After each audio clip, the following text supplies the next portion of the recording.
Xiaomi Redmi Note 9 is the main budget smartphone of 2020, which Xiaomi promptly launched around the world, including Russia.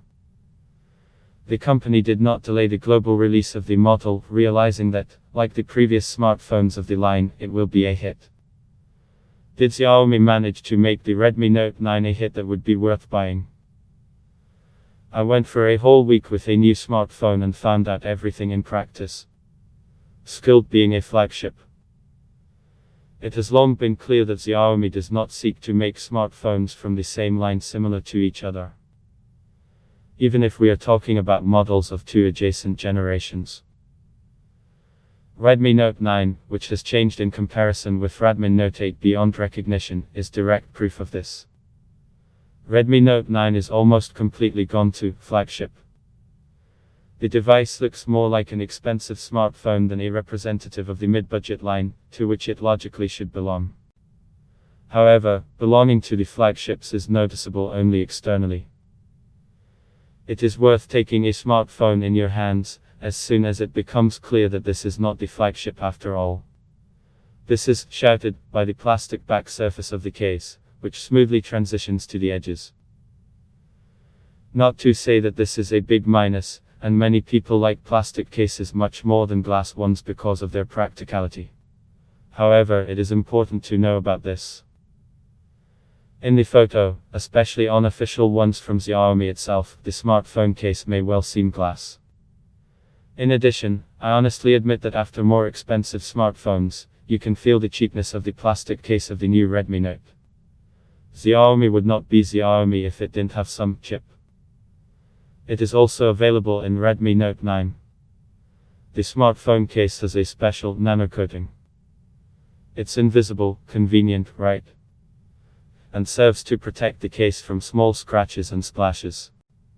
Xiaomi appreciated the nano development. After almost a week with the smartphone, I conducted a thorough inspection of it. I didn't find any mini scratches. And this is provided that he was wearing a smartphone without a case, which, by the way, comes with the device. The smartphone was also caught in a fine spring rain. The drops rolled down the invisible nano coating without problems or consequences. Almost the entire front surface of the case was occupied by the display. He has a very thin top and side frames with a thickness of just 3.9. At the same time, the lower frame is noticeably thicker. Chin still remains in much more expensive smartphones, so its presence in the budget Redmi Note 9 does not cause much surprise.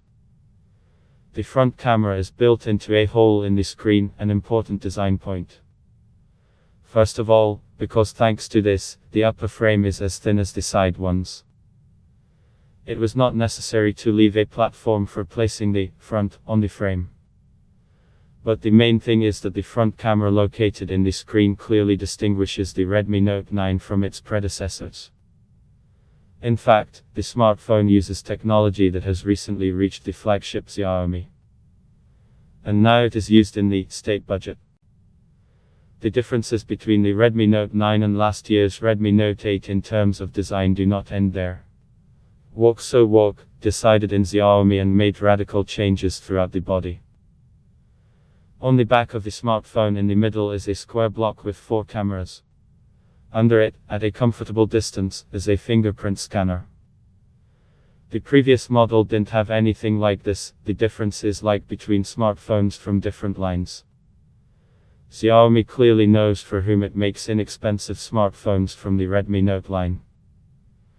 Therefore, the set of connectors is expected, a tray for 2 SIM cards, and a separate slot for a microSD card, an air sensor, a 3.5mm jack and a USB-C port for charging. In general, the full set. The fingerprint scanner has a fairly large area. Due to this, it is easy to hit it, you do not even need to aim. But the best part is that it keeps your finger off the camera block. Never had to get them dirty, including in the first days of using a smartphone. There is a single speaker on the lower edge of the smartphone case. There is no stereo sound. The speaker is loud, the sound is clear, without rattling, but also without frills. Typical IPS matrix, but with a bonus. The screen in Redmi Note 9 is impressive. A huge, inch-easy display with a high-quality IPS matrix with a resolution of pixels Full D. The screen is covered with high-quality protective glass Corning Gorilla Glass 5. There is a good oleophobic coating, which we are already used to in medium-budget Xiaomi smartphones. The maximum screen brightness is 450 cd/m, a normal indicator. The brightness is enough to comfortably distinguish the image on the screen on a sunny day on the street. The screen contrast is 1500:1, and the ENT's color space coverage is 84%. The image is high quality, the colors are transmitted correctly, the display is neither yellow nor blue. A few words about the hole for the front camera. Does it interfere? Personally, not a drop. For a few days of daily use of the smartphone from the hole for the front, there was no negative. It is small and located in the very corner of the screen. Content in this regard was not closed, even in third-party apps from Google Play. Not to mention the standard applications that are optimized for the hole. You can play, but be careful. As much as Xiaomi has been hailed for using MediaTek processors in its latest smartphones, the Chinese don't seem to care. The MediaTek Helio G processor is responsible for the performance of the Redmi Note 9. This is a fresh pro. The 12N process chip has 2 high-performance Cortex-A cores with a frequency of 2 GHz and 6 energy-efficient Cortex-A cores with a frequency of 1.8 GHz.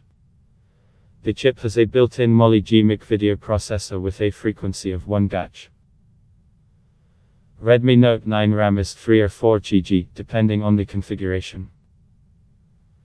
Internal memory -64 or 128 GB, respectively. Here we need a small digression. On the internet, you can find a lot of reviews from Xiaomi fans who are dissatisfied with the fact that the Redmi Note 9 only has 3 GB of RAM in the basic configuration. Many waited longer. But personally, I didn't notice a lack of RAM. Background apps start restarting only after you open about 10 other apps or a resource-intensive game. In other cases, they are freely stored in memory. The basic 3 GB of RAM is enough. However, for people with the ability to add 1,000 or 2 rubles to buy a Redmi Note 9 with 4 GB of RAM, of course, I recommend taking the improved version. As you know, there is no lack of RAM. The performance of the Redmi Note 9 is twofold. With ordinary everyday applications, the smartphone works quickly. Applications are launched instantly, rarely when you have to wait for them to load more than a couple of seconds, and then this is when we are talking about some heavy apps. From the point of view of normal use, there are no complaints about the smartphone. This is a great workhorse, which is a pleasure to use. But in games, it's a little different. Xiaomi promotes the Redmi Note 9 as a low-cost gaming smartphone. This is mainly due to the presence of the MediaTek Helio G processor in the device, which, in turn, is positioned by MediaTek as gaming. This is due to the presence of an integrated video chip in the Helio G with an increased frequency, 50 Mach, compared to the Helio G. Agree, weak justification for the title gaming. In fact, the Redmi Note 9 is not a modern gaming device. Yes, it has all the current titles: Call of Duty Mobile, World of Tanks Blitz. Wide-angle 48MP with f/1.79 aperture, 6 lens. Ultra-wide-angle 8MP with f/2.2 aperture, 118 viewing angle. 2MP depth sensor with f/2.4 aperture. Macro camera 2MP, focal length up to 2 cs. We have long been used to the fact that the number of cameras and megapixels in Chinese smartphones does not necessarily mean high-quality shooting. How is the Redmi Note 9 doing? The smartphone shoots perfectly in conditions of good, not even ideal, natural light. The sharpness is high and the color rendering is correct, even if not 100% of the time. When the illumination deteriorates, the quality of the recording is reduced well. You can take normal photos, but you can't count on the absence of noise and high sharpness. The 13-megapixel front-facing camera supports face-to-face unlocking. This option works stably in daylight. It feels like unlocking is even slightly faster than using a fingerprint scanner. Another thing is that you can only use the face scanner during the day. When the lighting gets worse, the function starts to noticeably dim. NF in place. The main thing is that the Redmi Note 9 has NF. Xiaomi still does not equip every new smartphone with NF support, so we have to emphasize this important point for buyers. However, given the trend of recent months, in the foreseeable future, Xiaomi will leave only the most budget smartphones with a price of up to 10,000 rubles without NF. In all other models, NF will finally get there. 50-20 more. The big advantage of the Redmi Note 9 over many competitors from the same price category is the battery. The smartphone's battery capacity is an impressive 50-20 mAh. During a week of using my smartphone, I charged it exactly once every 2 days. The exception is the very first day, when all the tests were conducted and in general the load on the smartphone was much more than usual. In the following days, in the evening, up to 60% of the charge remained for normal everyday use. According to statistics from a smartphone, the working time with an active screen is 8-9 hours. You will not need to charge such a capacious battery for a long time. The smartphone supports fast charging with a power of 18W. All fast charging accessories come with your smartphone. You don't need to buy anything more. Another feature worth mentioning is reverse charging with a power of 9W. From Redmi Note 9, you can charge other smartphones, wearable gadgets, the same Ichigan Band fitness bracelet, and other devices. In fact, Redmi Note 9 acts as a full-fledged power bank, of course, in the critical case when you can't charge from anything else. Result: who should buy Redmi Note 9? When creating the Redmi Note 9, Xiaomi definitely made a proven model that will appeal to most. However, to keep the smartphone inexpensive, I had to make several concessions. Plastic case: it seems to be high quality and with a nano coating, but tactile cheap. No water protection. The Mediatek processor is powerful, but far from gaming. There are no stereo speakers either. Otherwise, the smartphone is wonderful. It shoots well, works quickly and, importantly, for a very long time. If the listed disadvantages of Redmi Note 9 are not critical for you, then you can safely buy it. For several years it will please you with its stable work.